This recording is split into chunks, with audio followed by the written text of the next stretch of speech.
Maori Health isn't getting any healthier, but Te Runanga o Ngai Te Rangi and Iwi Authority in Tauranga is setting out to address the health problems of its young people. Visits to the doctor are almost unheard of for many of them, so for more than a year, the Runanga has taken the doctor to them. Here's Wena Harawira again.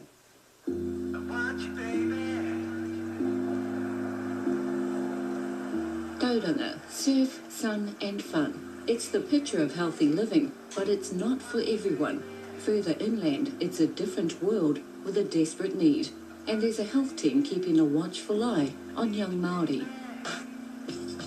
Well, that's what I was concerned about. This is Dr. Maori Health and his patient, Whai Awa Kaweroa, who's had breathing problems. Can I have a listen to her chest? Murray's a Tauranga GP who could be sitting in a comfortable surgery. Instead, he's in a converted bus that's seen better days. Are you going to kick me? Okay, let's have a listen to the back. Murray's practice nurse is Sue Baker. Healing room. Sue and Murray run nightly clinics in the poorer areas of Tauranga, doctoring kids in a mobile health clinic run by Te Runanga o Ngai Te Rangi. Maori youth aged 15 to 24 make up just under 25% of Tauranga's general population.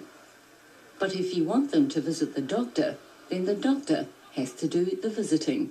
In a time of recession and many cost-saving measures, these types of services are usually frowned upon.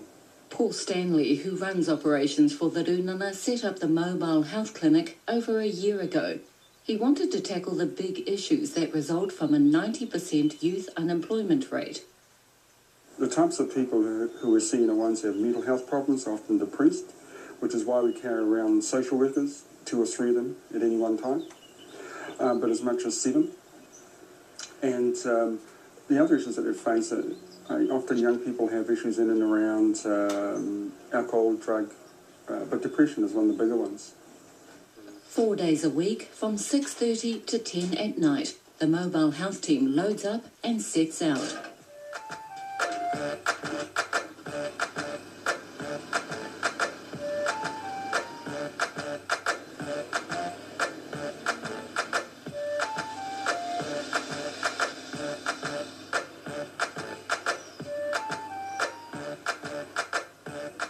Tonight the mobile health clinic is in Maryvale, nicknamed Scary Vale. Locally it's legendary as being one of the tougher parts of town. It's state housing, there's lots of gangs, there's people toughing it out financially. But more importantly, there are people who don't have access to primary health. You don't like writing? Don't like writing. And what do you like doing? One of the 2 social workers who's on tonight is Aston Mewson. He works as a volunteer.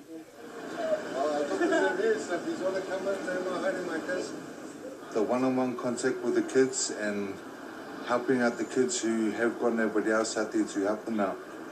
What sort of problems do they talk to you about? Drug and alcohol, sexual abuse, suicide, self-harm, and a lot of grief of different family members.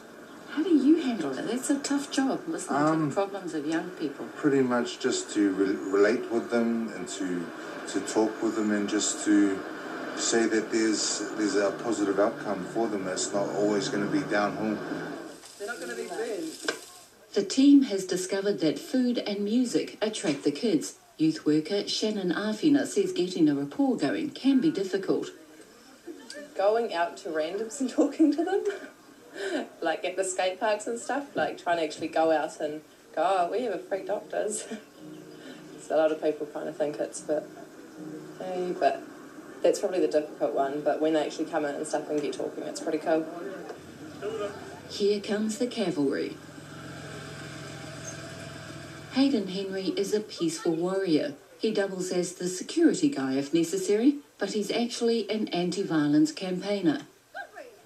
Bringing back those values, those cultural values of manaki, awhi, whānau, back to our men.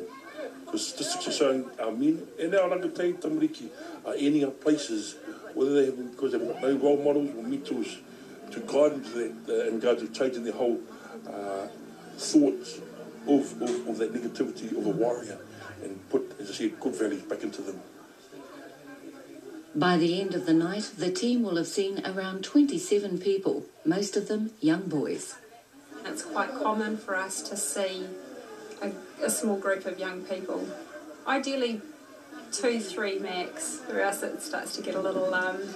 We have had that. It didn't work so well.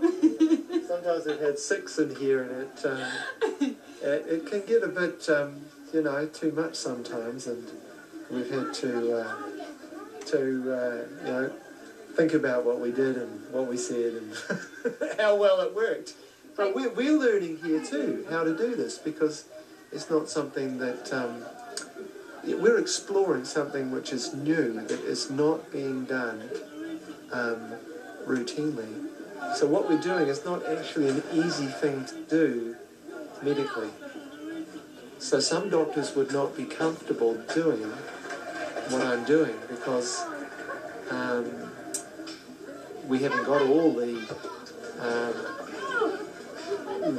supports that a GP would normally have in a clinic context. So for some people it wouldn't be very comfortable for the doctor. But we've turned the coin over here and we're trying to make it more comfortable for some patients that would not normally be able to access conventional general practice services. I think on these types of projects you've got to be really brave. And the phrase which you use around here is that you've got to have no fear. If you believe in what you're doing, if you believe in that kaupapa, you absolutely have to have no fear in it and have confidence that that's what the people need. And when you're able to do that, to have a no fear and have an absolute confidence that's what people need, you'll be fine.